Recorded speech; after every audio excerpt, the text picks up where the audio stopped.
This is KK. This is my first video blog and I'm super excited about it. Today, I will share something great in the start of 2020. It's about Matrade Market Development Grant, MDG grant, which is worth 300,000. Yes, 300,000. And how to maximize it with e-commerce. Stay tuned!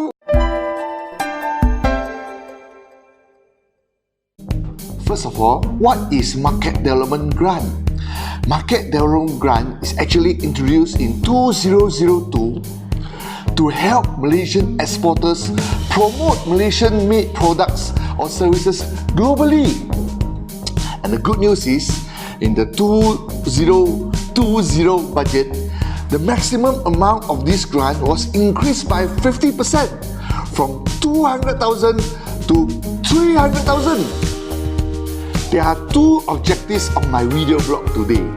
First is sharing my personal opinion how cross-border e-commerce business can use this market development grant to solve a major pain point. Second, how business going to trade show can maximize the grant and outcome by incorporating e-commerce in the value proposition offered in the trade show. Let's discuss the major pain point of cross-border e-commerce sellers. If you go and ask anybody who have done cross-border e-commerce before, one of their major top complaints will be the high shipping costs to ship a parcel from Malaysia to other countries like USA. To add salt to the injury, our competitor from China actually is able to ship the same product at a fraction of our shipping costs. In global cross-border e-commerce, how does 3PL, third-party logistics, charge seller on shipping costs? Basically, the more you ship, the lower the charge is. Thus, this is a disadvantage for new seller, which can only ship maybe 1 to 10 parcels a month. For this, we have to give applause clap to Lazada and also their competitor. Because in Malaysia, after the intervention of marketplace like Lazada and Shopee, although you are a new seller, you only ship 1 parcel in a year, you still enjoy the same rate as a seller who ship 10,000 parcels in a day. Back to cross-border e-commerce. How can we solve these high shipping costs and long delivery time for cross-border e-commerce? In the following section, I'll be sharing 3 ways. And the third way is where you can utilize Market Development Grant to achieve this objective. First way is to build your own warehouse and your team in your targeted country. Then, you ship your product by container load to the country, to your warehouse using sea freight. When there is a sales order, you fulfill locally. Thus, you enjoy the speed and the local fulfillment costs. But we don't advise such way because there is very high setup costs, human resource issue when your staff is overseas, and very high stock costs and stock risk. The second way, which is the more popular way, is to engage third-party fulfillment warehouse. In the West, the more popular option will be FBA, Fulfillment by Amazon.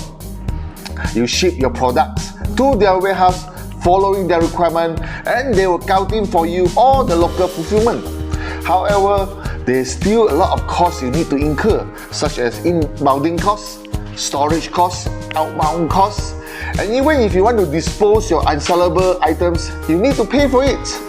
Basically, every day your stock stay unsold in the warehouse, it is a risk, it is a cost.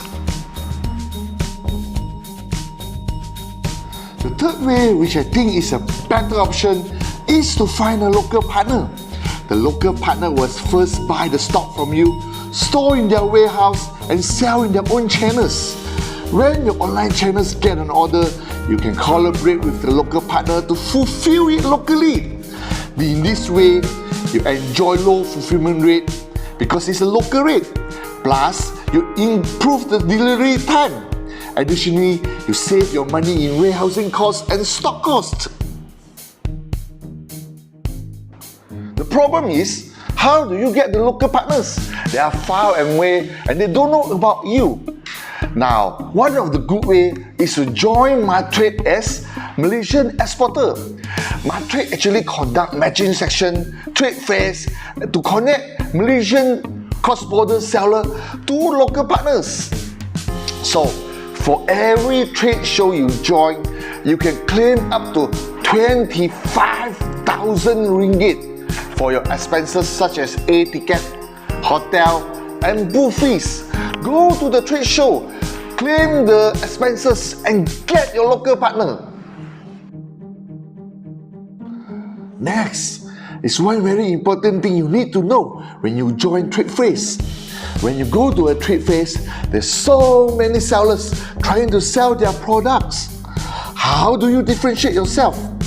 Remember, you are looking for local partners, not just buyers. Of course, if you can get a lot of buyers, all the best. But you have to first understand the pain point of a potential local partners. They can buy the product from you, but can they sell your product in their countries? Hence, this is the second part of this video blog. How to maximize your trade show results by incorporating e-commerce into your value proposition. This is the time you have to demonstrate your e-commerce capabilities strongly. Conduct a market analysis using Google Trend or third-party software. Position your product correctly with the right marketing strategy. Plan an aggressive market penetration plan, such as using eBay promoter listing or target your audience effectively with Facebook marketing. In fact, you can even engage local KOLs to engage with your consumer more effectively. At the end, the local partner or potential buyer should leave the trade shows with the full confidence that working with you will be a win-win business for both parties. That's all for this vlog. I hope all this sharing is useful for you in looking for your local partner in future trade shows. If you like what I've shared so far, don't miss the upcoming great sharing and great topics I have prepared. Subscribe now to my YouTube channels and follow our FB page. Thank you!